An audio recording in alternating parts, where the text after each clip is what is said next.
The Minister's Black Veil, a Parable, by Nathaniel Hawthorne. The sexton stood in the porch of Milford Meeting House pulling lustily at the bell rope. The old people of the village came stooping along the street. Children with bright faces tripped merrily beside their parents or mimicked a graver gait in the conscious dignity of their Sunday clothes. Spruce bachelors looked sidelong at the pretty maidens and fancied that the Sabbath sunshine made them prettier than on weekdays. When the throng had mostly streamed into the porch, the sexton began to toll the bell, keeping his eye on the Reverend Mr. Hooper's door. The first glimpse of the clergyman's figure was a signal for the bell to cease its summons. "But what has good Parson Hooper got upon his face?"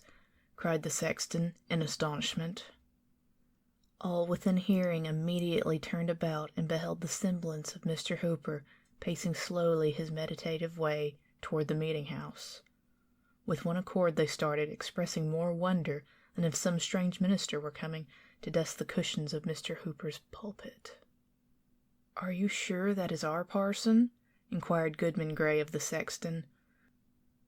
"Of a certainty it is good Mr. Hooper," replied the sexton. "He was to have exchanged pulpits with Parson Shute of Westbury, but Parson Shute sent to excuse himself yesterday, being to preach a funeral sermon." The cause of so much amazement may appear sufficiently slight. Mr. Hooper, a gentlemanly person of about 30, though still a bachelor, was dressed with due clerical neatness, as if a careful wife had searched his band and brushed the weekly dust from his Sunday garb. There was but one thing remarkable in his appearance. Swathed about his forehead and hanging down over his face, so low as to be shaken by his breath, Mr. Hooper had on a black veil. On a near view it seemed to consist of 2 folds of crape, which entirely concealed his features except the mouth and chin, but probably did not intercept his sight further than to give a darkened aspect to all living and inanimate things. With his gloomy shade before him, good Mr. Hooper walked onward at a slow and quiet pace, stooping somewhat and looking on the ground, as is customary with abstracted men, yet nodding kindly to those of his parishioners who still waited on the meeting-house steps. But so wonder-struck were they that his greeting hardly met with a return. "I can't really feel as if good Mr. Hooper's face was behind that piece of crape," said the sexton. "I don't like it," muttered an old woman as she hobbled into the meeting-house. "He has changed himself into something awful only by hiding his face." "Our parson has gone mad," cried Goodman Gray, following him across the threshold. A rumor of some unaccountable phenomenon had preceded Mr. Hooper into the meeting-house and set all the congregation astir.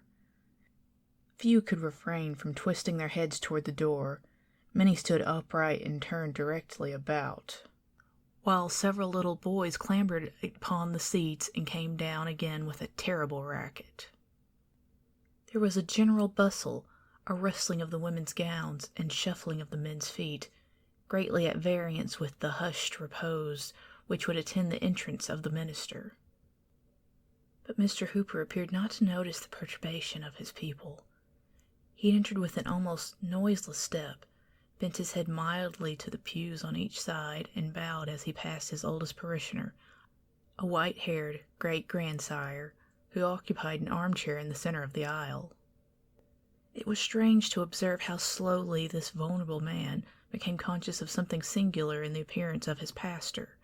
He seemed not fully to partake of the prevailing wonder till Mr. Hooper had ascended the stairs and showed himself in the pulpit, face to face with his congregation, except for the black veil. That mysterious emblem was never once withdrawn. It shook with his measured breath as he gave out the psalm. It threw its obscurity between him and the holy page as he read the Scriptures, and while he prayed the veil lay heavily on his uplifted countenance. Did he seek to hide it from the dread being whom he was addressing?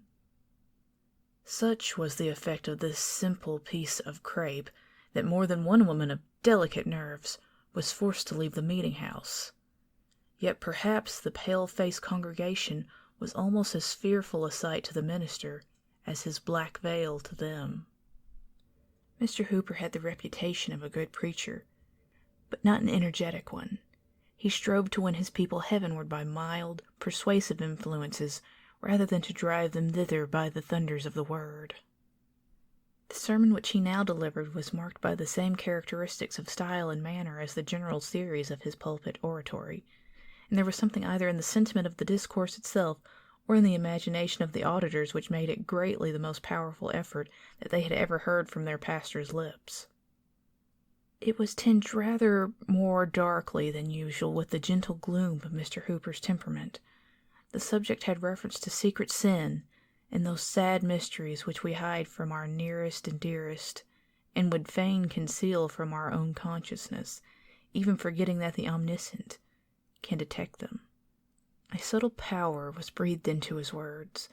Each member of the congregation, the most innocent girl and the man of hardened breast, felt as if the preacher had crept up upon them behind his awful veil and discovered their hoarded iniquity of deed or thought.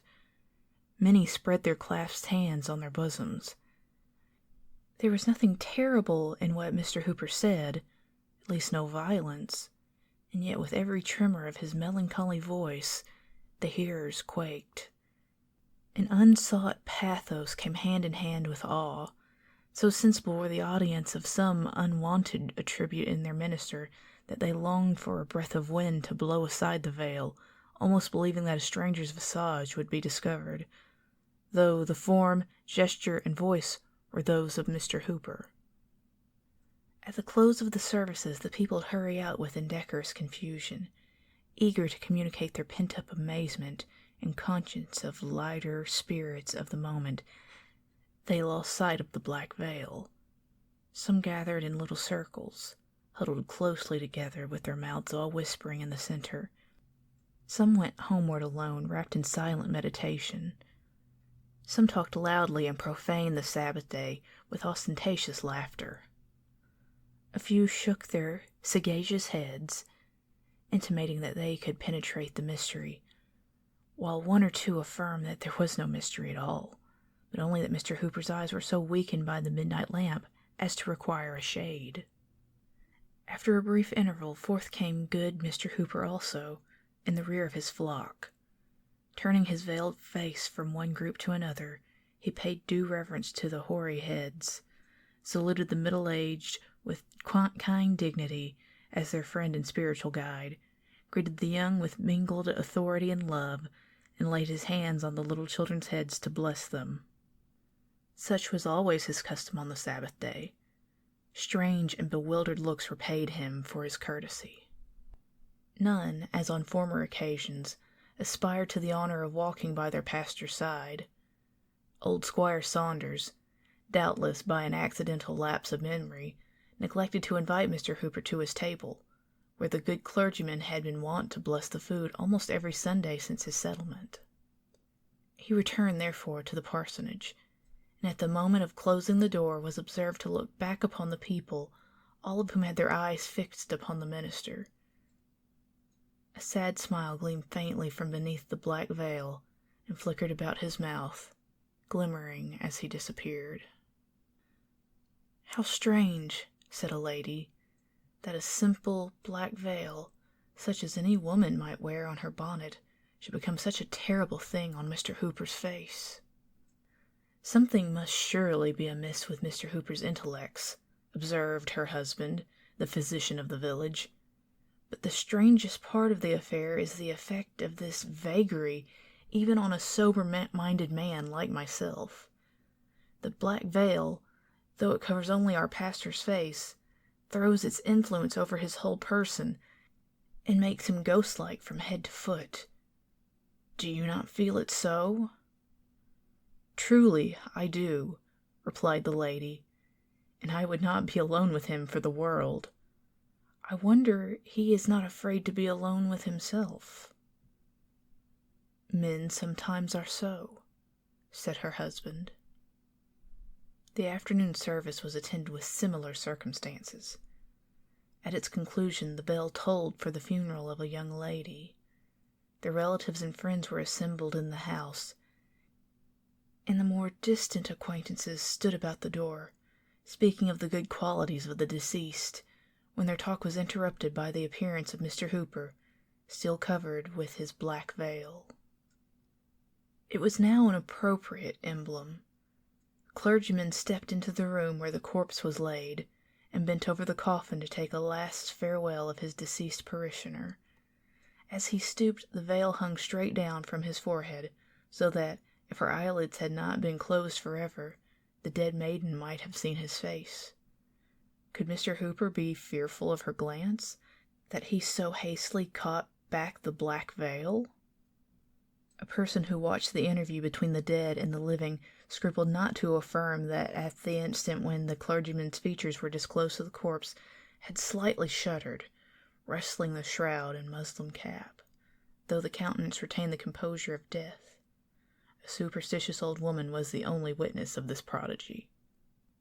From the coffin Mr. Hooper passed into the chamber of the mourners, and thence to the head of the staircase, to make the funeral prayer. It was a tender and heart-dissolving prayer, full of sorrow, yet so imbued with celestial hopes that the music of a heavenly harp, swept by the fingers of the dead, seemed faintly to be heard among the saddest accents of the minister. The people trembled, though they but darkly understood him, when he prayed that they and himself, and of all the mortal race, might be ready, as he trusted this young maiden had been, for that dreadful hour that should snatch the veil from their faces. The bearers went heavily forth, and the mourners followed, saddening all the street, with the dead before them and Mr. Hooper in his black veil behind. "Why do you look back?" said one in the procession to his partner. "I had a fancy," replied she, "that the minister and the maiden spirit were walking hand in hand." "And so had I at that same moment," said the other. That night, the handsomest couple in Milford village were to be joined in wedlock. Though, reckoned a melancholy man, Mr. Hooper had a placid cheerfulness for such occasions, and often excited a sympathetic smile, where livelier merriment would have been thrown away. There was no quality of his disposition which made him more beloved than this. The company at the wedding awaited his arrival with impatience, trusting that the strange awe which had gathered over him throughout the day would now be dispelled. But such was not the result. When Mr. Hooper came, the first thing that their eyes rested on was the same horrible black veil, which had added deeper gloom to the funeral, and could portend nothing but evil to the wedding. Such was its immediate effect on the guests that a cloud seemed to have rolled duskily from beneath the black crape, dimmed the lights of the candles. The bridal pair stood up before the minister, but the bride's cold fingers quivered in the tremulous hand of the bridegroom, and her death-like paleness caused a whisper that the maiden who had been buried a few hours before was come from her grave to be married. If another wedding were so dismal, it was the famous one where they tolled the wedding knell. After performing the ceremony, Mr. Hooper raised a glass of wine to his lips, wishing happiness to the new-married couple in a strain of mild pleasantry that ought to have brightened the features of the guest like a cheerful gleam from the hearth. At that instant, catching a glimpse of his figure in the looking-glass, the black veil involved his own spirit in the horror with which it overwhelmed all others. His frame shuddered. His lips grew white. He spilt the untasted wine upon the carpet, and rushed forth into the darkness, for the earth, too, had on her black veil.